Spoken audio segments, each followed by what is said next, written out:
Bagaimana wahyu yang pertama turun kepada Rasulullah SAW, dan kita telah mengambil beberapa pelajaran yang berharga dari kisah tersebut.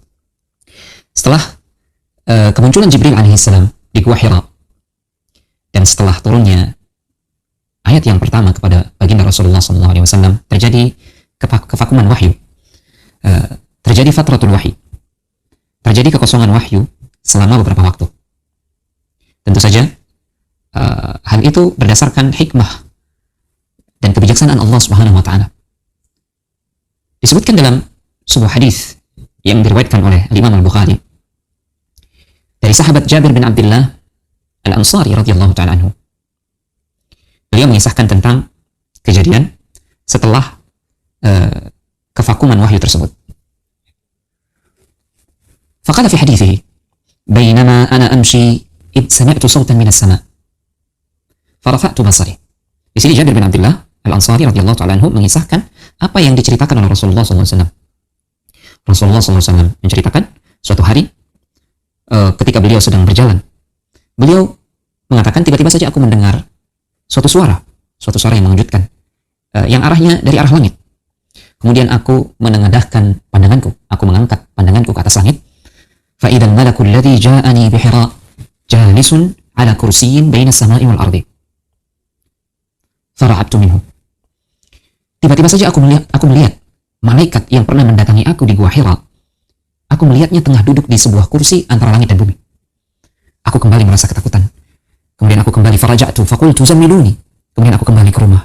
Aku katakan kepada orang di rumah, zammiluni, selimuti aku. Fa'anzalallahu ta'ala. Maka ketika itulah Allah Subhanahu wa taala menurunkan wahyunya. Ya ayyuhal muddaththir, qum fa'anzir, wa rabbaka fakabbir, wa thiyabaka fatahhir, war rujza fahjur. Wahai orang yang berselimut, wahai engkau yang telah berselimut, qum fa'anzir, bangkitlah, bangunlah engkau, berikanlah peringatan. Wa rabbaka fakabbir, dan Rabbmu, Tuhanmu, agungkanlah ia. War rujza fahjur, wa thiyabaka fatahhir, war rujza fahjur. Sucikanlah pakaianmu, sucikanlah lahiriah dan batinmu, kata para ulama tafsir. Kemudian jauhilah berhala, jauhilah hal-hal yang bisa mengotori kesucian tersebut, dan berupa kesyirikan, berupa kemaksiatan dan kezaliman. Ini adalah sebagaimana diungkapkan dalam tafsir Ibnu Katsir. Ayat ini adalah ayat-ayat yang menjadikan Muhammad SAW resmi diangkat menjadi Rasul Allah Tabaraka wa Ta'ala. Setelah sebelumnya beliau diangkat resmi menjadi Nabi dengan Iqra bismi rabbikal ladzi khalaq, khalaqal insana min 'alaq. Kemudian lanjut sabda Rasulullah SAW, fahmil wahyi wa tataba. Semenjak saat itu, setelah turunnya ayat ini dalam surat Al-Muddaththir, semenjak itu turunlah ayat-ayat Allah Subhanahu wa taala kepada Rasulullah SAW silih berganti siang dan malam. Dari kisah ini kita tahu terjadi kevakuman wahyu semenjak wahyu yang pertama turun di Gua Hira. Ya, ada periode di mana tidak lagi turun wahyu. Tentu saja ini dengan hikmah Allah Subhanahu wa taala. Yang pertama, al-maqsud min fatratil wahyi an Rasul sallallahu alaihi wasallam innama huwa liyadhhab anhu ar-raw'u wa liyahsul lahu at-tashawwuq 'ala al-'aud. Hikmahnya adalah agar hilang rasa takut dari dada Rasulullah sallallahu alaihi wasallam dan muncul rasa rindu untuk mendapatkan wahyu itu tersebut. Muncul diharapkan dari itu lahirlah rasa rindu datangnya wahyu tersebut untuk yang kedua kalinya. Falamma dhahaba anhu ar-raw'u wal khawfu wa tuma'anna ar-rasul sallallahu alaihi wasallam wa dhaharat al-haqiqatu lahu wa bada'a Rasulullah sallallahu alaihi wasallam fi at-taraqqub al-maji' al-wahyi wal isti'dad lahu ja'a Jibril bil wahyi. Manakala Rasulullah sallallahu alaihi wasallam telah hilang kegelisahan dan rasa takut dalam dirinya, telah tenang jiwanya, dan telah nampak hakikat bagi diri beliau sallallahu alaihi wasallam bahwasanya apa yang datang kepada beliau, apa yang terjadi kepada beliau adalah penyingkapan akan kebenaran. Dan Rasulullah SAW sudah mulai siap untuk menerima wahyu berikutnya, dan Rasulullah SAW berupaya untuk mencari-cari apa yang akan turun kembali kepada beliau, dan beliau telah tegar, telah siap untuk hal tersebut. Datanglah Jibril alaihissalam untuk kedua kalinya. Ini penjelasan para ulama di antara hikmah kenapa Allah Subhanahu wa taala memberikan jeda waktu antara wahyu yang pertama dan wahyu yang kedua. Kemudian yang kedua, wa thammata amrun akhar min hikmati fatratil wahyi. Ada hikmah lain dari kevakuman wahyu ini. Wa huwa at-ta'kidu ala ikhtisasillahi wahdah bil wahyi mata syaa anzalahu. Dan ini sangat penting. Ini bagian dari akidah, keyakinan yang harus terpatri dalam diri kita. Bahwasanya Allah hendak menunjukkan kepada kita turunnya wahyu tersebut benar-benar murni di bawah kehendak Allah Subhanahu wa taala. Allah menurunkan wahyu tersebut kapan Dia kehendaki, dimanapun Dia kehendaki. Allah Subhanahu wa taala tidak berada di bawah tekanan siapapun. Allah Subhanahu wa taala tidak diatur oleh kehendak makhluknya. Ya. Wahyu yang turun kepada Rasulullah SAW bukanlah atas kehendak Rasulullah SAW. Nabi kita yang mulia SAW tidak serta-merta kapan beliau menginginkan wahyu kemudian wahyu itu turun kepada beliau, tidak. Namun yang terjadi adalah kapan Allah Subhanahu wa taala menghendaki wahyu itu turun kepada beliau, disitulah wahyu itu turun kepada Rasulullah SAW. Ini menunjukkan bahwasanya keberhakan mutlak dan kehendak mutlak itu ada di tangan Allah Subhanahu wa taala. Adapun baginda Rasulullah SAW, beliau adalah manusia biasa yang diberikan anugerah oleh Allah, diberikan keistimewaan, diangkat menjadi nabi dan rasul yang mulia. Tetap betapapun kecintaan kita kepada Rasulullah SAW, betapapun besar pengagungan kita kepada Rasulullah SAW, namun kita tidak boleh menempatkan beliau melebihi maqam beliau yang telah Allah tetapkan. Beliau adalah hamba dan Rasulullah Subhanahu wa taala. Bahkan sebutan yang paling dicintai oleh Rasulullah SAW adalah abduhu, hamba Allah tabaraka wa taala. Kemudian yang ketiga di antara pelajaran yang berharga dari turunnya wahyu yang kedua kepada Rasulullah SAW dengan surat Al-Mudaththir, kita tahu ada fase-fase yang Allah memang sengaja atur untuk baginda Rasulullah SAW. Allah Subhanahu wa taala tidak serta-merta di wahyu yang pertama memerintahkan Rasulullah SAW untuk keluar bangkit berdakwah. Namun semua itu melalui tahapan-tahapan yang Allah telah siapkan untuk beliau sallallahu alaihi wasallam. Kita tahu sebagaimana dikatakan oleh para ulama, nubbi'a bi iqra ursila bi ya ayyuhal mudaththir. Beliau diangkat resmi menjadi nabi dengan iqra bismi rabbikal ladzi khalaq, dan beliau resmi menjadi seorang rasul yang ditugaskan untuk berdakwah menyampaikan risalah Allah Subhanahu wa taala dengan ayat qum fa'andir ya ayyuhal mudaththir qum fa'andir. Wa yustafadu min hadza, kita bisa memetik pelajaran dari hal ini, at-tadarruj fi tahqiqil murad. Untuk mencapai tujuan maka diperlukan fase-fase yang harus dilalui. Ya. Ada tahapan-tahapan yang harus dilalui. Ini adalah sunnatullah dan Allah mengajarkan kita akan hal ini. Kita tidak boleh tergesa-gesa ya untuk mewujudkan suatu tujuan. Betapapun tujuan tersebut sesuatu yang mulia, harus ada tahapan.